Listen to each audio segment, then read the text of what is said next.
সব যদি সম্ভব নাও হয়, আমি বলবো তিনি যেন কোনোভাবেই বাংলাদেশের রাজনৈতিক সংস্কৃতিতে আরেকবার পা না দেন। জি, আপনি বলছিলেন যে তার বক্তব্যটি খুবই গোছালো এবং কনস্ট্রাকটিভ একটি বক্তব্য, সেটি আসলে আমরা সবাই দেখেছি।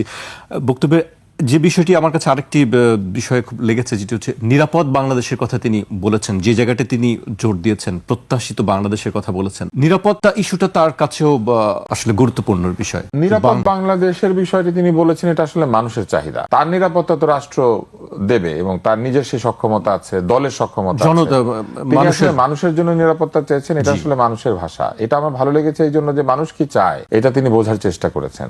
একটা স্বাভাবিক জীবনে তিনি ছিলেন, যে জীবনটা বাংলাদেশে আসার পর অস্বাভাবিক হয়ে যাওয়ার সম্ভাবনা আছে। এই জায়গাতে তার প্রতি আমার ছোট হলো একটা পরামর্শ থাকবে, সেটি হচ্ছে যে এই স্বাভাবিক জীবন যেন কেউ বিঘ্নিত করতে না পারে। আমাদের বাংলাদেশে নেতা 24 ঘন্টা মানুষের পেছনে সময় দিবেন, সারাক্ষণ মানুষের পেছনে সময় দিয়ে জীবনকে ক্ষয় করে ফেলবেন, সারাদিন তিনি এই বিচার আচারে ব্যস্ত থাকবেন, দেশ চালাবেন, এটা চালাবেন, সেটা চালাবেন, মানে তার নিজের ব্যক্তিগত জীবন বলতে কিছু নাই। আমি শুধু বলবো যে যে ছবিগুলি আমরা দেখেছি, তার একটা বিড়াল, তার একটা ছোট্ট কোণার একটা টেবিল যেখানে বসে তিনি কম্পিউটার চালান, তার মেয়ে, তার স্ত্রীর সাথে তার অন্তরঙ্গ মুহূর্ত, তার পারিবারিক মুহূর্ত, সেরকম ছবি দেখেছি। বাসে ওঠার জন্য দাঁড়িয়ে আছেন, সেরকম ছবি দেখেছি। সব যদি সম্ভব নাও হয়, আমি বলবো তিনি যেন কোনোভাবেই বাংলাদেশের রাজনৈতিক সংস্কৃতিতে আরেকবার পা না দেন, বরং যে পরিবর্তনের কথা তিনি বলেছেন এবং যে পরিবর্তন তিনি সূচনা করতে চেয়েছেন, সেই পরিবর্তনের একটা অংশ হোক সকল রাজনীতিবিদ, সকল মানুষ যেন তার পরিবারকে অল্প সময় যতটুকু সে দিতে পারে দিক এবং একটা স্বাভাবিক জীবনের মধ্যে থাকুক। এই অস্বাভাবিক জীবন কি করে জানেন? সিদ্ধান্ত গ্রহণে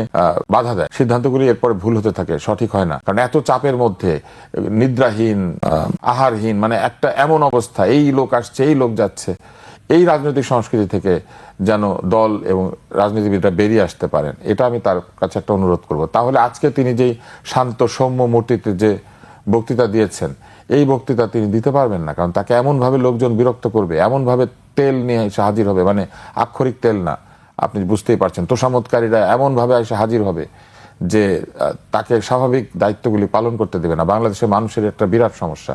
আমি আশা করব এইটাকে তিনি বন্ধ করতে পারবেন। এখন আপনি যেটা বলছিলেন যে নিরাপত্তা, উনি যেই স্বাভাবিক জীবনের মধ্যে ছিলেন বলে বাংলাদেশের মানুষের নিরাপত্তার অভাবটা তিনি বুঝতে পেরেছেন। বাংলাদেশের মানুষ সন্ধ্যা হলে পরে বাড়ির বাইরে যেতে ভয় পাচ্ছে, একটা দামি কিছু হাতে থাকলে সেটা নিয়ে কোথাও যেতে গেলে ভয় পাচ্ছে। বাংলাদেশের মানুষ একা কোথাও দাঁড়িয়ে থাকতে পারছে না, সাথে দু একজনকে নিয়ে দাঁড়াতে হচ্ছে। এবং আমাদের ফেসবুক, ইউটিউব, আপনি সবখানে দেখবেন সন্ত্রাসের যে ভয়াবহ চিত্র। আমি মনে করি যে এইখান থেকে মানুষকে উদ্ধার করে নিয়ে আসা খুবই জরুরি।